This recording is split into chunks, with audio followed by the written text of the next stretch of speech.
The worst possible thing you can do when you're down in the dumps, tweaking, vaporous with victimized self-righteousness, or bored, is to take a walk with dying friends. They will ruin everything for you. First of all, friends like this may not even think of themselves as dying, although they clearly are, according to recent scans and gentle doctors' reports. But no, they see themselves as fully alive.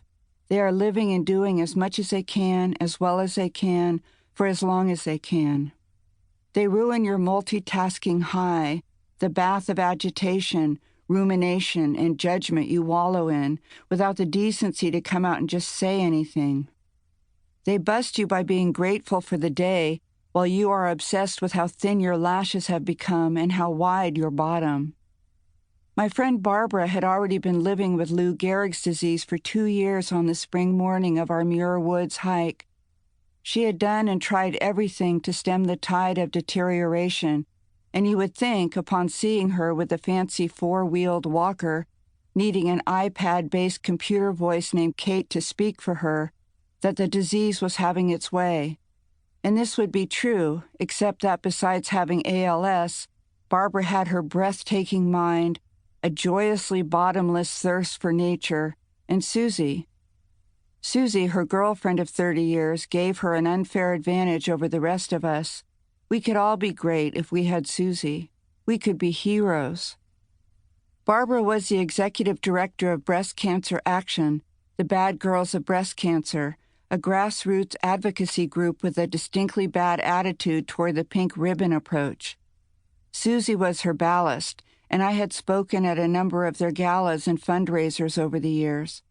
Barbara and Susie were about the same height, with very short dark hair. They looked like your smartest cousins, with the beauty of friendly, intelligent engagement and good nature. Barbara's face was set now, almost as a mask, like something the wind is blowing hard against, and she'd lost a lot of weight so you could see the shape of her animal and bones and branches and humanity. Yet she still had a smile that got you every time, not a flash of high-wattage white teeth, but the beauty of low-watt, the light that comes in through the bottom branches, sweet, peaceful rye. We set off. She was our lead duck, our cycling leader, the only person on wheels sussing up what lay before us at the trailhead, watching the path carefully because her life depended on it. Susie walked ever so slightly behind. I walked behind in the slipstream. Even on the path that leads through these woods, you feel the wildness. These trees are so huge that they shut you up. They are like mythical horse flanks and elephant skins, exuding such life and energy that their stillness makes you suspect they're playing red light, green light. The 3 of us had lunch in town 2 months earlier, before the feeding tube, before Kate. Barbara used the walker, which looked like a tall, compact shopping cart, but moved at a normal pace. She still ate with a fork, not a feeding tube, and spoke, although so softly that sometimes I had to turn to Susie for translation. Barbara talked about her wellness blog, her need for supplemental nutrition. Breath, nutrition, voice.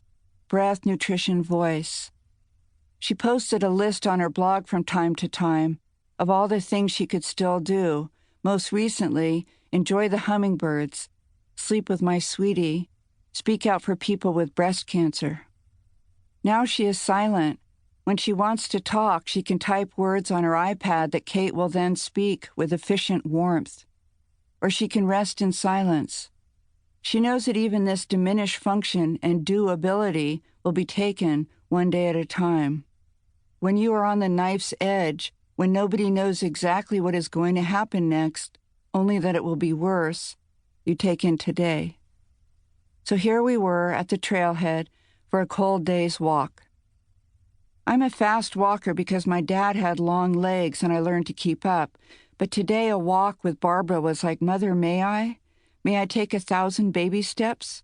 Barbara seemed by her look of concentration to align herself with all the particles here in the looming woods so that she could be as present and equal as possible. She couldn't bother with saying anything unimportant because she had to type it first. This relieved all of us from making crazy chatter.